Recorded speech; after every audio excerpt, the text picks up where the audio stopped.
گناہوں سے معافی سے متعلق کسی پروگرام میں آپ نے یہ ارشاد کیا تھا کہ قرآن میں جس معافی کا ذکر ہوا ہے وہ ان گناہوں سے متعلق ہے جو اللہ کے ساتھ معاملات میں ہوتے ہیں۔ جو انسانوں کے ساتھ کسی معاملے کے ساتھ گناہ ہوں گے یا جرم ہوگا، اس کا معاملہ خود اسی انسان کے متعلقہ انسان ہی کے ساتھ کیا جائے گا۔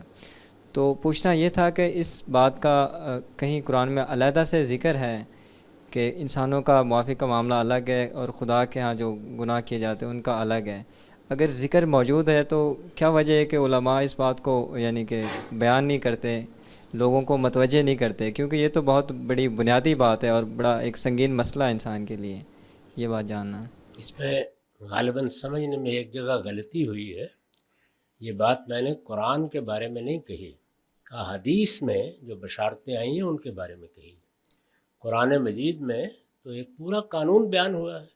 مثلاً یہ بتایا گیا ہے کہ اگر تم نے کوئی جذبات میں آ کے گناہ کر لیا، بڑے سے بڑا گناہ کر لیا، یا ملون السوء بجہالہ، اس میں بھی فوراً اگر توبہ کر لیتے ہو تو اللہ تعالیٰ نے لازم کر رکھا ہے کہ وہ معاف کر دے گا۔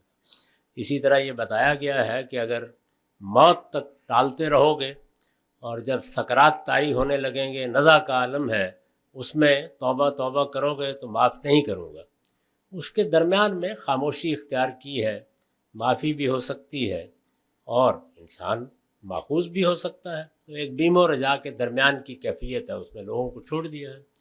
اسی طرح بڑے گناہوں کے بارے میں یہ فرمایا ہے کہ الذین یجتنبون کبائر الاثم والفواحش، بڑے بڑے گناہوں سے جو لوگ بچتے ہیں تو نکفر عنہم سیئاتہم، ان کی سیئات یعنی صغیرہ گناہ، چھوٹی غلطیاں، سد ذریعہ کے قواعد کی خلاف ورزی سے جو گناہ پیدا ہوتے ہیں وہ ہم ویسے ہی معاف کر دیتے ہیں۔ اسی طرح سورہ فرقان میں یہ بتا دیا ہے کہ بڑے سے بڑے گناہ کے لیے بھی، اور جس میں 3 بڑے گناہ گنوا دیے ہیں، اس میں شرک ہے، اس میں قتل ہے، اس میں زنا ہے، تو یہ بتا دیا ہے کہ معافی مانگو گے تو اللہ تعالیٰ اس دنیا میں معاف کر دے گا۔ اس کے ساتھ یہ بات ہر جگہ لگی ہوئی ہے کہ معافی تلافی کے بغیر کیسے ہو سکتی ہے۔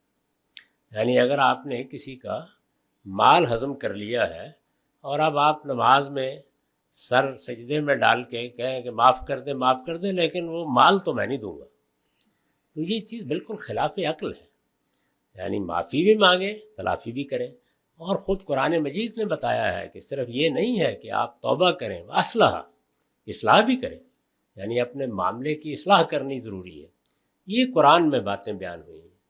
اب روایتوں میں ظاہر ہے نہ سیاق ہوتا ہے نہ سباق ہوتا ہے، تو کسی وقت بشارت نقل ہو جاتی ہے۔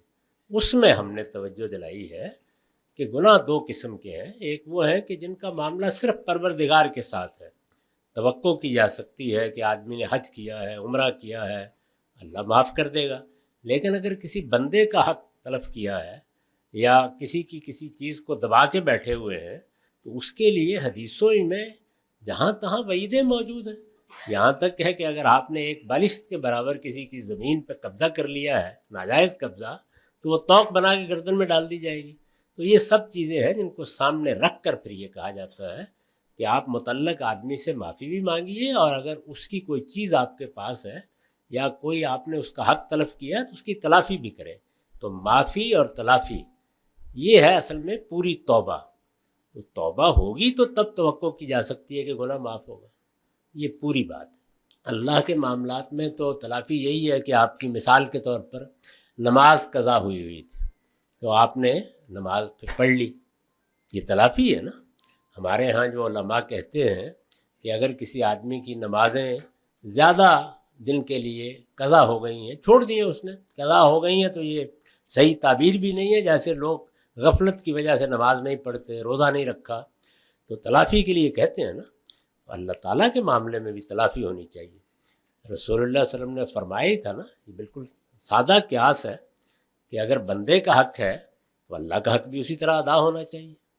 اگر اللہ کا حق آپ کے ذمے ہے تو وہ بھی ادا کریں، اس کے ساتھ توبہ کریں، اس کے ساتھ معافی مانگیں، اس کے ساتھ نیکی کریں۔